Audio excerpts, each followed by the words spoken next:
राम राम भाइयों, royal dairy farm पर आप सबका स्वागत है। भाई आज हम बात करेंगे डेयरी इन्फ्लुएंसर के बारे में। भाई जैसे पहले अपनी बुढ़ी लगाई माता बहनें वो यूज़ करती थी मुल्तानी मिट्टी, फिर उसके बाद आया शैम्पू, फिर उसके बाद आया कंडीशनर, उसके बाद आया सीरम। तो वही काम अब डेयरी इंडस्ट्री में हो रहा है भाई। तो भाई डेयरी में अब पहले कहते भाई वाइटामैक्स दो तो ऑर्डर बढ़ जाएगा, उसकी लेवटी जड़थन बढ़िया हो जाएगी। चलो भाई किसान यूज करने लग गए। फिर आई सीरम, अब भाई स्प्रे मार लो ऑर्डर पे, अब वो यूज करो उससे ऑर्डर बढ़ जाएगा। फिर आई भाई पुड़िया, अगे पुड़िया भी साथ दे लो, मतलब नाजायज खर्चे किसानों के बढ़ते जा रहे हैं। तो भाई डेयरी फार्म इतना बड़ा मुनाफे का धंधा नहीं है भाई, आप वाहियात खर्चते जाओ। और जो पाउडर और वाइटामिन चाहिए इन चीज़ों से बढ़ता दूध, तो फिर जेनेटिक ब्रीडिंग की ज़रूरत क्या है?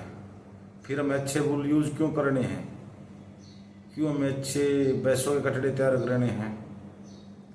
तो ऐसे ही भाई डेयरी, बहुत से डेयरी इन्फ्लुएंसर मार्केट में आए हुए हैं। कोई कुछ बेच रहा है, कोई कैल्शियम की शीशी बेच रहा है, कोई दूध उतारने की दवाई बेच रहा है, कोई किसी चीज़ की ऐड कर रहा है, कोई किसी चीज़ की ऐड कर रहा है, और किसान उसको देख देख भ्रमित हो रहे हैं। कोई भी काफ के लिए परेशान, भी काफ को तगड़ा करो भाई, नॉर्मल डाइट बढ़िया डाइट दो, बस वो अपने आप तैयार हो जाएंगे। और जो पैसा आप वेस्ट दाएं बाएं कर रहे हो उसको कम से कम सेक्सल सिमन पे यूज करके देख लो, कम से कम कटड़ी तो आ जाएगी।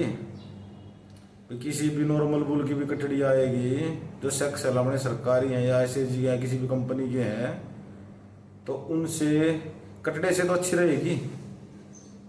कटड़ा है 1 साल खिला गया, मैं 10 का 12 का 15 का बेचना पड़ता है, कम से कम कटड़ी आ गई तो एक ब्याज पी का बेचेंगे तो माँ की कीमत तो पूरी कर देगी। और ये दाएं बाएं तैयार करने से कुछ नहीं होगा। ऑर्डर ये प्रोडक्ट यूज करके तैयार कर लिया, ये यूज करके तैयार कर लिया, उसमें दूध नहीं है।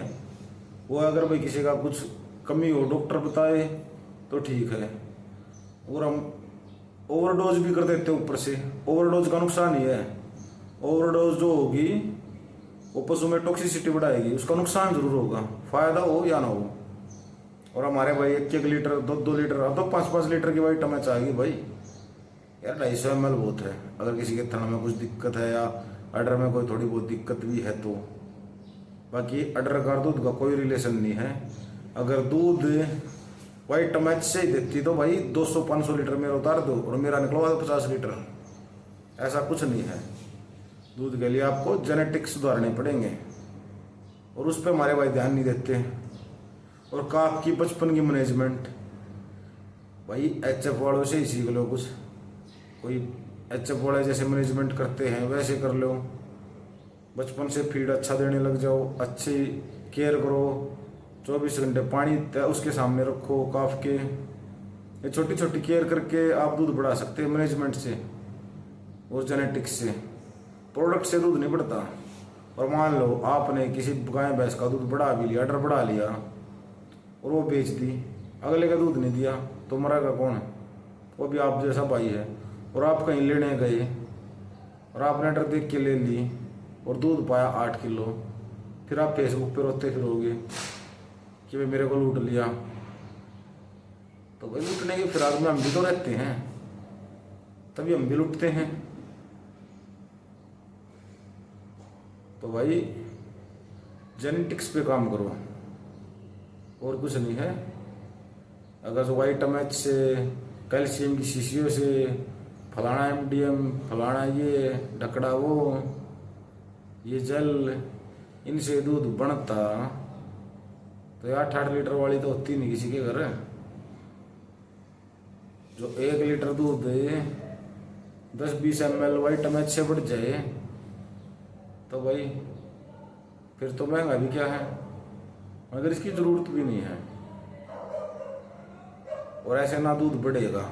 हाँ कुछ लोगों के धंधे बढ़िया चलेंगे, कमाई आएगी। आप ये ना सोचो कि वो समाज सेवा कर रहे हैं, आपके लिए कोई कर रहा है, वो पेड प्रमोशन होती है भाई, कोई बोलता नहीं। तो ऐसी पेड प्रमोशन से बचो। डेयरी फार्मिंग इतना अच्छा और इतना 100% कमाई का धंधा नहीं है भाई। आपने 10 रुपये लगाए और 100 रुपये सालों साल कमाते रहोगे। 2% सक्सेस रेट है डेयरी की, ग्रोथ रेट। तो जितना यूट्यूब पे दिखाया जाता है उतना सक्सेसफुल है नहीं। इससे अच्छा अपने पशु की मैनेजमेंट करो, उसको अच्छा खिलाओ पिलाओ, बढ़िया खिलाओ, टाइम पे मिनरल मिक्सचर दो उसको, लाइव ईस्ट दो, बफर दो, मीठा सोडा दो, थोड़ा सा 1% गुड़ दो। फीड प्रॉपर होनी चाहिए, डाइट आपकी प्रॉपर होनी चाहिए, और फालतू की चीज़ों से बचो। डाइट हम पूरी देते नहीं, एनर्जी उसको पूरी मिलती नहीं, और वाइटामिन देकर दूध निकालने की सोचते हैं। तो भाई तकनीकी तरीके से पशुपालन करो तो ही सफल होगे, बाकी सब ढोंग है। और जिस भाई ने कटना है वो कटेंगे ज़रूर। और जिस भाई को थोड़ी बहुत ज़रूरत भी है तो आपके आसपास जो फीड फैक्ट्री है वहाँ से बायोटीन ले आओ, बायोटीन मिल जाता है। वो 500 या 600 रुपये के केजी के हिसाब से है, उसकी डोज भी 2 ग्राम है, तो इससे 3 गुना सस्ता पड़ेगा, आप वो यूज़ कर सकते हैं। और बाकी वाइटामिन मक्के में भी होता है, तो जो फीड में मक्का डालते हैं तो फिर ज़रूरत भी क्या है। पर अगर किसी को है भी तो कम से कम कट्टो मत, फीड फैक्ट्री से सीधा बायोटीन ले लो। और आप मिनरल मिक्सचर अच्छा दोगे तो ज़रूरत ही नहीं और एक्स्ट्रा प्रोडक्ट देने की, कि सब में मिनरल मिक्सचर ही होता है। कोई भाई कैल्शियम ही बेच रहा है, यार कैल्शियम का जमाना गया। कैल्शियम होता क्या, शुगर सिरप, कलर और विटामिन मिनरल। अगर आप मिनरल मिक्सचर दे रहे हो तो ज़रूरत कहाँ है उसकी। शुगर सिरप आपको इतना महंगा खरीदने की ज़रूरत क्या है। पशु के फीड में 100 ग्राम 150 ग्राम मीठा ऐड कर दो, आप शीरा ऐड कर दो, गुड़ ऐड कर दो, 1% भी बहुत है फीड का, आध से ज़्यादा 2 कर दो, फिर भी शुगर सिरप से तो सस्ता पड़ेगा। चलो भाइयों, बाकी सारे भाई चैनल को लाइक शेयर और सब्सक्राइब करो भाई। जो पेज पे देख रहे हो पेज को फॉलो करें भाई। बाकी नेक्स्ट वीडियो मिलते हैं। राम राम।